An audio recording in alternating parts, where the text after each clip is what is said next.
হ্যাঁ, বেশ ভালোই লাগছে। মানে যখন খবরটা পেলে তার আগে কিরকম পরিস্থিতি ছিল? তার আগে ভেবেছিলাম যে একটা র্যাঙ্ক হবে, তাই মনের মধ্যে একটা আশ্বাস ছিল। তারপর যখন র্যাঙ্ক আসলো তখন মনের মধ্যে বেশ খুশি হলো। কত র্যাঙ্ক আসে? 8। কত পেয়েছি?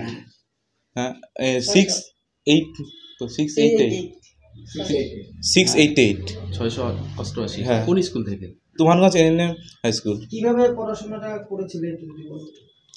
রোজের পর রোজ করেছিলাম। মানে কত ঘন্টা করে? তাও দিনে 7-8 ঘন্টা। 7 ঘন্টা। এই সাহায্য করেছে তোমার পাশে? আমার মা বাবা সকলে সাহায্য করেছে, গৃহশিক্ষক, স্কুলের টিচার সব। কয়জন টিউশন? টিউশন ছিল 6।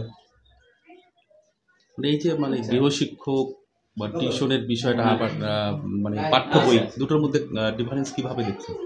দুটোর মধ্যে টিউশন যেভাবে বোঝায়, স্কুলের টিচাররা যেভাবে বোঝায়, পাঠ্য বই পড়ে বোঝাটা সম্ভব না। আচ্ছা, শুধু পাঠ্য বই পড়ে বোঝাটা সম্ভব না। আচ্ছা। টিচারদের তো দরকার রয়েছে। এই কৃতিত্বটা কাকে দিচ্ছে তুমি? এই আমার মা বাবা, গৃহশিক্ষক, স্কুলের শিক্ষক সকলের। আগামী দিনে কি হতে চাও?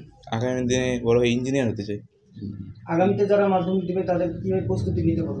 আগামী দিনে যারা দেবে তাই বলছি যে রোজের পড়া রোজ করতে, এবং স্কুলের যে বই আছে এবং টেক্সট বই আছে তাদেরকে বেশি করে ফলো করতে। কোন স্কুলের স্টুডেন্ট?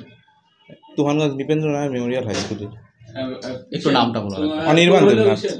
45 9:45